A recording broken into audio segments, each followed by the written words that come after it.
ডাকসুর সাবেক ভিপি নুরুল হক নূর সম্প্রতি এক সাক্ষাৎকারে তার আন্দোলন, রাজনীতি এবং নির্বাচনে অংশগ্রহণের প্রস্তাবিত পরিকল্পনা নিয়ে আলোচনা করেছেন।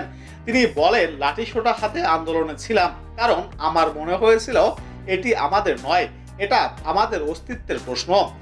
28 অক্টোবর আন্দোলন সফল না হলে নির্বাচনটি করতে হতো এবং তাতে বাংলাদেশ নতুন এক সংকটে পড়ত।